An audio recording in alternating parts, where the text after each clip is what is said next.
Hello, it's Tara again with our newest book. I just finished reading Fredrik Backman's My Grandmother Asked Me to Tell You She's Sorry, and I loved it so much. I've read another book of his previously called Anxious People. Highly recommend. So I figured we would read together A Man Called Ove. And I know that it's in Swedish. Well, it's in English, but the original text was in Swedish. So I truly apologize if I mispronounce any names. And just a note, I will be inserting editorial comments throughout the reading. So if that bothers you, this video will not be for you. So to get started with A Man Called Ove, Chapter 1. A man called Ove buys a computer that is not a computer. Ove is 59. He drives a Saab. He's the kind of man who points at people he doesn't like the look of, as if they were burglars, and his forefinger a policeman's flashlight. This is so my dad. You just get that, oh my gosh, it cuts right through you. That finger cuts right through you. He stands at the counter of a shop where owners of Japanese cars come to purchase white cables. Ove eyes the sales assistant for a long time before shaking a medium-sized white box at him. "So, this is one of those O-pads, is it?" he demands. The assistant, a young man with a single-digit body mass index, looks ill at ease. He visibly struggles to control his urge to snatch the box out of Ove's hands. "Yes, exactly. An iPad. Do you think you could stop shaking it like that?" Ove gives the box a skeptical glance, as if it's a highly dubious sort of box. A box that rides a scooter and wears tracksuit pants and just called Ove my friend before offering to sell him a watch. "I see. So it's a computer, yes?" The sales assistant nods, then hesitates and quickly shakes his head. "Yes, or what I mean is, it's an iPad. Some people call it a tablet and others call it a surfing device. There are different ways of looking at it." Ove looks at the sales assistant as if he has just spoken backwards before shaking the box again. "But it is good, this thing?" The assistant nods confusedly. "Yes. Or, how do you mean?" Ove sighs and starts talking slowly, articulating his words as if the only problem here is his adversary's impaired hearing. "Is it good? Is it a good computer?" The assistant scratches his chin. "I mean, yeah, it's really good, but it depends what sort of computer you want." Ove glares at him. "I want a computer, a normal bloody computer." Silence descends over the two men for a short while. The assistant clears his throat. "Well, it isn't really a normal computer. Maybe you'd rather have a..." The assistant stops and seems to be looking for a word that falls within the bounds of comprehension of the man facing him. Then he clears his throat again and says, "A laptop?" Ove shakes his head wildly and leans menacingly over the counter. "No, I don't want a laptop. I want a computer." The assistant nods pedagogically. "A laptop is a computer." Ove, insulted, glares at him and stabs his forefinger at the counter. "You think I don't know that?" Another silence, as if two gunmen had suddenly realized they had forgotten to bring their pistols. Ove looks at the box for a long time, as though he's waiting for it to make a confession. "Where does the keyboard pull out?" he mutters eventually. The sales assistant rubs his palms along the edge of the counter and shifts his weight nervously from foot to foot, as young men employed in retail outlets often do when they begin to understand that something is going to take considerably more time than they had initially hoped. "Well, this one doesn't actually have a keyboard." Ove does something with his eyebrows. "Ah, of course," he splutters, "because you have to buy it as an extra, don't you?" "No, what I mean is that the computer doesn't have a separate keyboard. You control everything from the screen." Ove shakes his head in disbelief, as if he's just witnessed the sales assistant walking around the counter and licking the glass-fronted display cabinet. But I have to have a computer. You do understand that. The young man sighs deeply, as if patiently counting to 10. Okay, I understand. In that case, I don't think you should go for this computer. I think you should buy something like a MacBook instead. A MacBook? Ove says, far from convinced. Is that one of those blessed e-readers everyone's talking about? No, a MacBook. It's a laptop with a keyboard. Okay, Ove hisses. He looks around the shop for a moment. So are they any good then? The sales assistant looks down at the counter in a way that seems to reveal a fiercely yet barely controlled desire to begin clawing his own face. Then he suddenly brightens, flashing an energetic smile. You know what? Let me see if my colleague has finished with his customer so he can come and give you a demonstration. Ove checks his watch and grudgingly agrees, reminding the assistant that some people have better things to do than stand around all day waiting. The assistant gives him a quick nod, then disappears and comes back after a few moments with a colleague. The colleague looks very happy, as people do when they have not been working for a sufficient stretch of time as sales assistants. Oh my gosh, the author, he understands things. Hi, how can I help you? Ove drills his police finger flashlight into the counter. I want a computer. The colleague no longer looks quite as happy. He gives the first sales assistant an insinuating glance as if to say he'll pay him back for this. In the meantime, the first sales assistant mutters, I can't take any more, I'm going for lunch. Lunch, snorts Ove. That's the only thing people care about nowadays. I'm sorry, says the colleague and turns around. Lunch, he sneers, then tosses the box onto the counter and swiftly walks out. The nice thing about these chapters is that they're nice and short, so we're going to get through several today. And today's video is sponsored by this tea that I bought at a gift shop. It's huckleberry flavored. Highly recommend. Chapter 2. 3 weeks earlier, A Man Called Ove makes his neighborhood inspection. It was 5 to 6 in the morning when Ove and the cat met for the first time. The cat instantly disliked Ove exceedingly. The feeling was very much reciprocated. Ove had, as usual, gotten up 10 minutes earlier. He could not make head nor tail of people who overslept and blamed it on the alarm clock not ringing. Ove had never owned an alarm clock in his entire life. He woke up at 5:45, and that was when he got up. Every morning for the almost 4 decades they had lived in this house, Ove had put on the coffee percolator using exactly the same amount of coffee as on any other morning, and then he drank a cup with his wife. 1 measure for each cup, and 1 extra for the pot. No more, no less. People didn't know how to do that anymore, brew some proper coffee. In the same way as nowadays nobody could write with a pen, because now it was all computers and espresso machines. And where was the world going if people couldn't even write or brew a pot of coffee?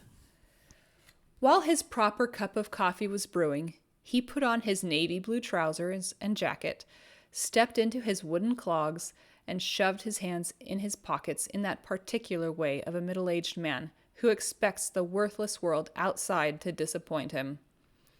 Then he made his morning inspection of the street. The surrounding row houses lay in silence and darkness as he walked out the door, and there wasn't a soul in sight. Might have known, thought Ove. On this street, no one took the trouble to get up any earlier than they had to. Nowadays, it was just self-employed people and other disreputable sorts living here. Okay, then. The cat sat with a nonchalant expression in the middle of the footpath that ran between the houses. It had half a tail and only 1 eye. 1 ear. Patches of fur were missing here and there as if someone had pulled it out in handfuls. Not a very impressive feline. Ove stomped forward. The cat stood up. Ove stopped. They stood there, measuring up to each other for a few moments, like two potential troublemakers in a small-town bar. Ove considered throwing one of his clogs at it. The cat looked as if it regretted not bringing its own clogs to lob back. "Scram!" Ove bellowed, so abruptly that the cat jumped back. It briefly scrutinized the 59-year-old man and his clogs, then turned and lolloped off. Ove could have sworn it rolled its eyes before it cleared out. Pest, he thought, glancing at his watch. 2 minutes to 6. Time to get going, or the bloody cat would have succeeded in delaying the entire inspection. Fine state of affairs that would be. He began marching along the footpath between the houses. He stopped by the traffic sign informing motorists that they were prohibited from entering the residential area. He gave the metal pole a firm kick. Not that it was wonky or anything, but it's always best to check. Ove is the sort of man who checks the status of all things by giving them a good kick. He walked across the parking area and strolled back and forth along all the garages to make sure none of them had been burgled in the night or set on fire by gangs of vandals. Such things had never happened around here. But then Ove had never skipped one of his inspections either. He tugged 3 times at the door handle of his own garage, where his Saab was parked, just like any other morning. After this, he detoured through the guest parking area, where cars could only be left for up to 24 hours. Carefully, he noted down all the license numbers in the little pad he kept in his jacket pocket, and then compared these to the licenses he had noted down the day before. On occasions when the same license numbers turned up in Ove's notepad, Ove would go home and call the Vehicle Licensing Authority to retrieve the vehicle owner's details, after which he'd call up the latter and inform him that he was a useless bloody imbecile who couldn't even read signs. Ove didn't really care who was parked in the guest parking area, of course. But it was a question of principle. If it said 24 hours on the sign, that's how long you were allowed to stay. What would it be like if everyone just parked wherever they liked? It would be chaos. There'd be cars bloody everywhere. Today, thank goodness, there weren't any unauthorized cars in the guest parking, and Ove was able to proceed to the next part of his daily inspection, the trash room. Not that it was really his responsibility, mind. He had steadfastly opposed from the very beginning the nonsense steamrollered through by the recently arrived Jeep Brigade that household trash had to be separated. Having said that, once the decision was made to sort the trash, someone had to ensure that it was actually being done. Not that anyone had asked Ove to do it, but if men like Ove didn't take the initiative, there'd be anarchy. There'd be bags of trash all over the place. Oh, we are so sure getting an image of Ove. He is quite the person. He kicked the bins a bit, swore, and fished out a jar from the glass recycling, mumbled something about incompetence as he unscrewed its metal lid. He dropped the jar back into glass recycling and the metal lid into the metal recycling bin. Back when Ove was the chairman of the Residents Association, he'd pushed hard to have surveillance cameras installed so they could monitor the trash room and stop people tossing out unauthorized trash. To Ove's great annoyance, his proposal was voted out. The neighbors felt slightly uneasy about it. Plus, they felt it would be a headache archiving all the videotapes. This, in spite of Ove repeatedly arguing that those with honest intentions had nothing to fear from the truth.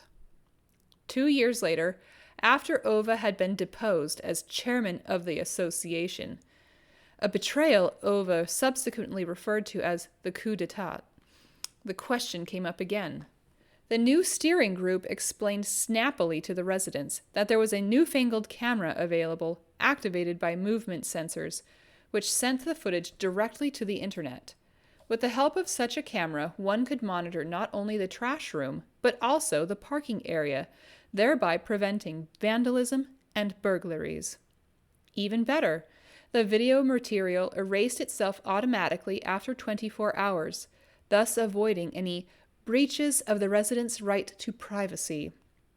A unanimous decision was required to go ahead with the installation. Only one member voted against. And that was because Ove did not trust the internet. He accentuated the net, even though his wife nagged that you had to put the emphasis on inter. The steering group realized soon enough that the internet would watch Ove throwing out his trash over Ove's own dead body. And in the end, no cameras were installed. Just as well, Ove reasoned. The daily inspection was more effective anyway. You knew who was doing what and who was keeping things under control. Anyone with half a brain could see the sense of it. When he'd finished his inspection of the trash room, he locked the door, just as he did every morning, and gave it 3 good tugs to ensure it was closed properly. Then he turned around and noticed a bicycle leaning up against the wall outside the bike shed, even though there was a huge sign instructing residents not to leave their bicycles there. Right next to it, one of the neighbors had taped up an angry, handwritten note. "This is not a bicycle parking area. Learn to read signs." Ove muttered something about ineffectual idiots, opened the bike shed, picked up the bicycle, put it neatly inside, then locked the shed and tugged the door handle 3 times. He tore down the angry notice from the wall. He would have liked to propose to the steering committee that a proper no leafleting sign should be put up on this wall. People nowadays seem to think they could swan around with angry signs here, there, and anywhere they liked. This was a wall, not a bloody notice board. So you want to put a sign on the wall that says, "Don't put up signs here." Oh, some people, they're just funny. Ove walked down the little footpath between the houses. He stopped outside his own house, stooped over the paving stones, and sniffed vehemently along the cracks. Piss. It smelled of piss. And with this observation, he went into his house, locked his door, and drank his coffee. When he was done, he canceled his telephone line rental and his newspaper subscription. He mended the tap in the small bathroom, put new screws into the handle of the door from the kitchen to the veranda, reorganized boxes in the attic, rearranged his tools in the shed, and moved the Saab's winter tires to a new place. And now here he is. Life was never meant to turn into this. It's 4 o'clock on a Tuesday afternoon in November. He's turned off the radiators, the coffee percolator, and all the lights. Oiled the wooden countertop in the kitchen, in spite of those mules at IKEA saying the wood does not need oiling. In this house, all wooden worktops get an oiling every 6 months, whether it's necessary or not. Whatever some girlie in a yellow sweatshirt from the self-service warehouse has to say about it. He stands in the living room of the 2-story row house with the half-size attic at the back and stares out the window. The 40-year-old beard-stubbled poser from the house across the street comes jogging past. Anders is his name, apparently. A recent arrival.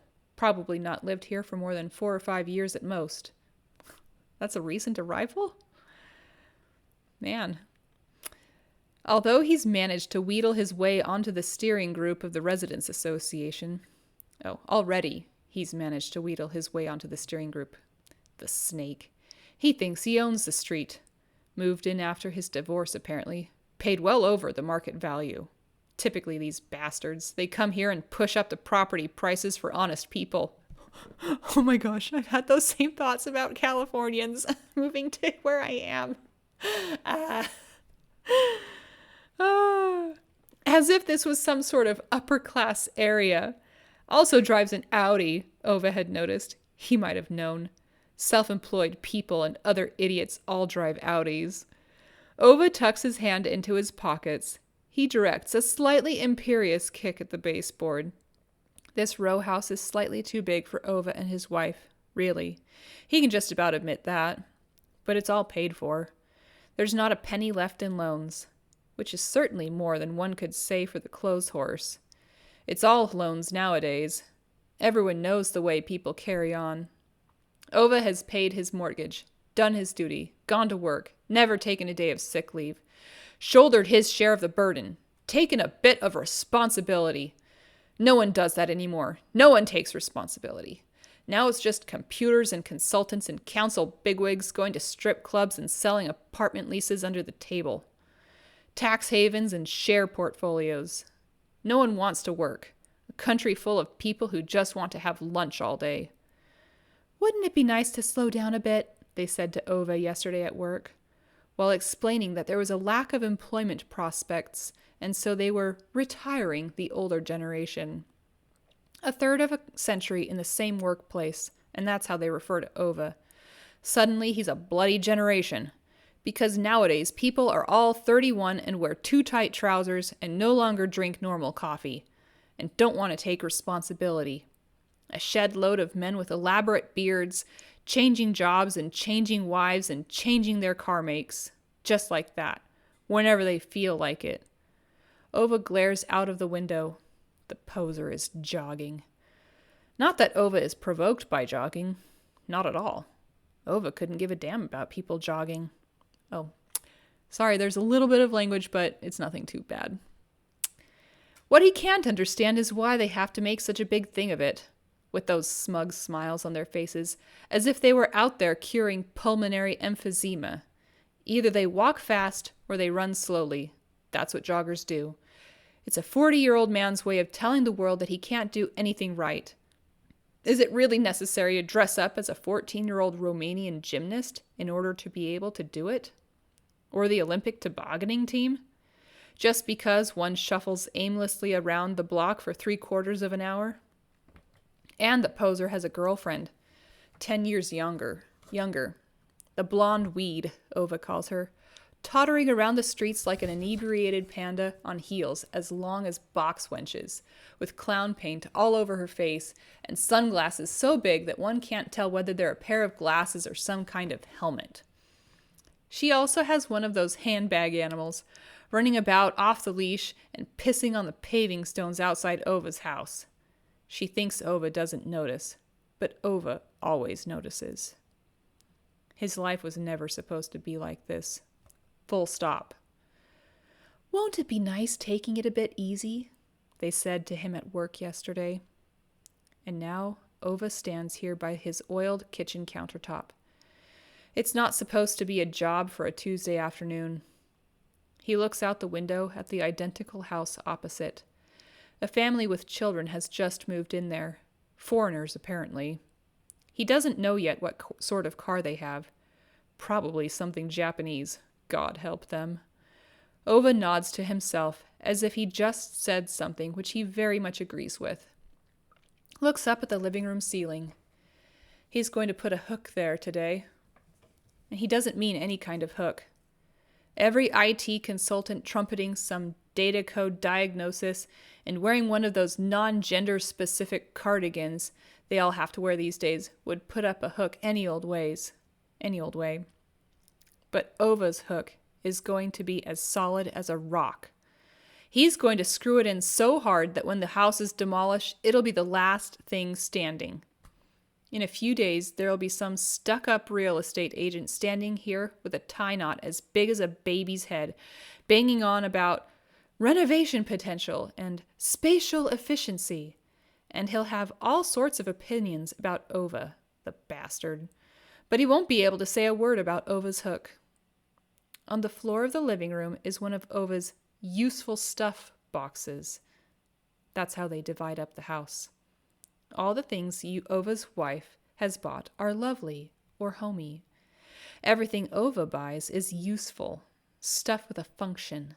He keeps them in 2 different boxes, one big and one small. This is the small one, full of screws and nails and wrench sets and that sort of thing. People don't have useful things anymore. People just have crap. 20 pairs of shoes, but they never know where the shoehorn is. Houses filled with microwave ovens and flat-screen televisions, yet they couldn't tell you which anchor bolt to use for a concrete wall if you threatened them with a box cutter. Ove has a whole drawer in his useful stuff box just for concrete wall anchor bolts. He stands there looking at them as if they were chess pieces. He doesn't stress about decisions concerning anchor bolts for concrete. Things have to take their time. Every anchor bolt is a process. Every anchor bolt has its own use. People have no respect for decent, honest functionality anymore. They're happy as long as everything looks neat and dandy on the computer. But Ove does things the way they're supposed to be done. I can see why my dad related to this character. It's so funny. He came into his office on Monday, and they said they hadn't wanted to tell him on Friday, as it would have ruined his weekend. It'll be good for you to slow down a bit, they drawled. Slow down? What did they know about waking up on a Tuesday and no longer having a purpose? With their internets and their espresso coffees, what did they know about taking a bit of responsibility for things? Ove looks up at the ceiling, squints. It's important for the hook to be centered, he decides.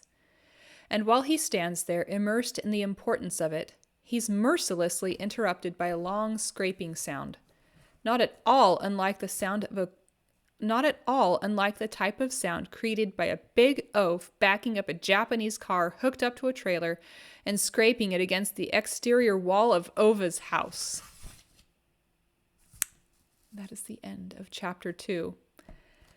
We're going to keep these videos short for you guys, but stay tuned. There's more coming. I'm really enjoying getting to know Ove. I think a lot of us know an Ove in our lives.